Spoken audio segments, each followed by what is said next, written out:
Obviously, guys played well. I thought defensively, is where we were able to really get some things done. And then our offense, we got out in transition off some stops. And we're able to make some things happen there, made some shots. Thought we played really unselfishly. Thought that our effort on the defensive end was really good. Something we can build on certainly heading into Thursday.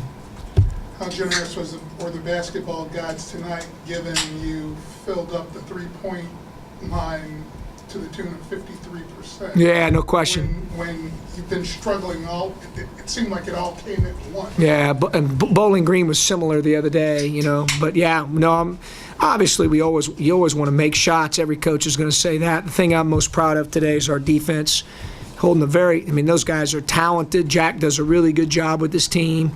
And to hold them to 25% is not easy. It takes a tremendous amount of effort and attention to detail.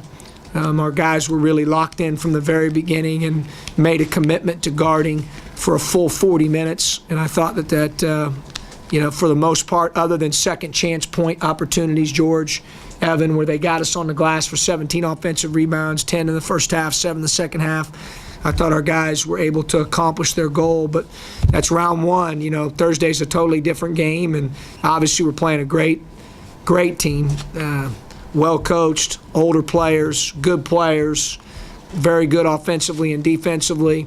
Last time we played at Buffalo, I thought played really maybe one of our better games all year for the first 35 minutes, and then they really stepped up and made some winning plays late in the game that we didn't make as many of those as they did, and they beat us.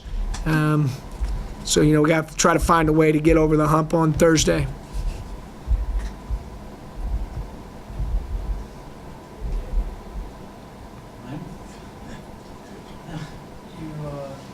You played UB so close the first two times. What do you sort of look at when you go back and watch those games and say, here's the thing that's missing that get us over that hump? Yeah, well, we'll take a look at the film, but obviously it's easier said than done because a lot of teams have tried to do that throughout the year and they've only lost. How many games they lost, George? 3 all year or whatever it is. So they're a terrific team. So everyone's trying to find, a lot of teams trying to find that answer.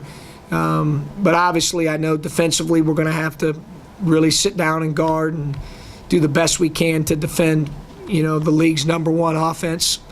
They're so explosive in transition. They've got multiple scoring options. They can hit you from inside out, three-point line, driving, posting, glass.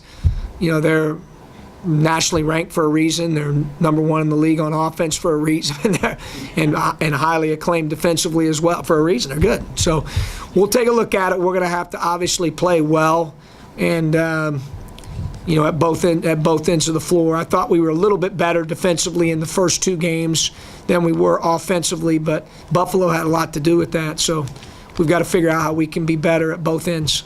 John, how do you think you match up against them athletically? It's a great question.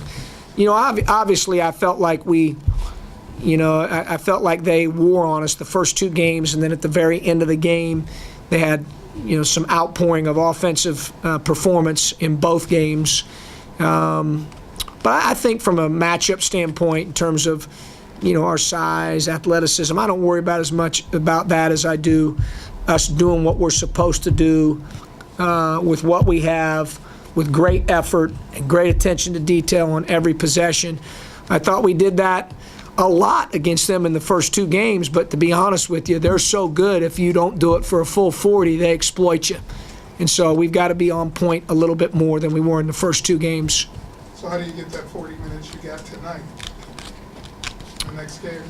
Well, they're going to try to make sure we don't have the 40 minutes we had tonight. I mean, that's going to be they're going to do that.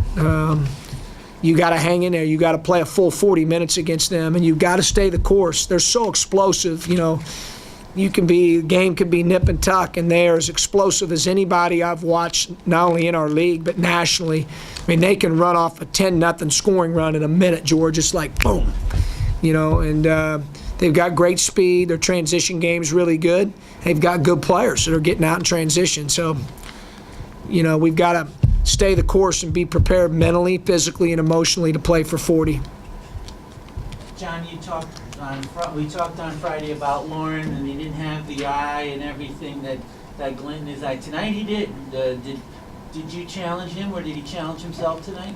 You know, honestly, I believe in him. Obviously, he's played really well in 2 of the last 3 games offensively, and but he did have a little bit more of an edge tonight, as certainly the whole team did, to make a commitment to defend for 40 minutes the way that they did as a group, and he was certainly a big part of that. And I think when you start thinking about others, which are guys, I told him after the game, you guys really played with a clear mind and a clean heart.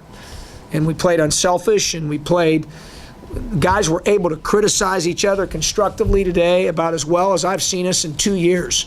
Guys were going at each other, challenging each other, holding each other accountable. Nobody took it personal. The conversations that they were having were meaningful. They weren't trying to tear each other. They were trying to get things cleaned up that were occurring during the game, challenge each other to do better. I thought it was great. So I think that was a big reason why not only he, Evan, but I think our team played well. I call that a vibe, but you've heard me use the word teamism, like we were just really connected tonight, and we're going to have to be that connected on Thursday. John, one other thing from me, and that is, this is old hat for you. Going, and for Daniel and Jaman and a couple of others have gone into the cube many times in a tournament game. There's some that are going to go through this now, in Cheese, in Lauren, and a couple of others. It's a little different playing. They say, I'm in an for a minute. Hey, I'm playing in an NBA arena. How do you try and get them to focus and say, we're here to play a game. We're here to win a basketball game. Is that easy, or is that hard? No, it's a great question. Obviously, that's my job to help them with that. Jamon and Dan certainly can help us as well, obviously, because they played meaningful games in the queue. And once the game tips and starts, especially after the first few minutes, it comes down to effort and execution. And we've got to make sure that we're ready to be, like I said, emotionally, mentally, physically engaged on Thursday at 12 noon, and that we go out and, to the best of our ability, try to execute for a full 40 minutes. When I look at this year, every time at this time of year, that quote the late Pat Summitt always said was true: survive and advance. Sure. Anything can happen in the month. No, I mean, you try to take it one game at a time the best you can, and do the best you can to be a little bit better than the team you're playing that particular day. And she's right. Obviously that's what everyone's trying to do in this tournament.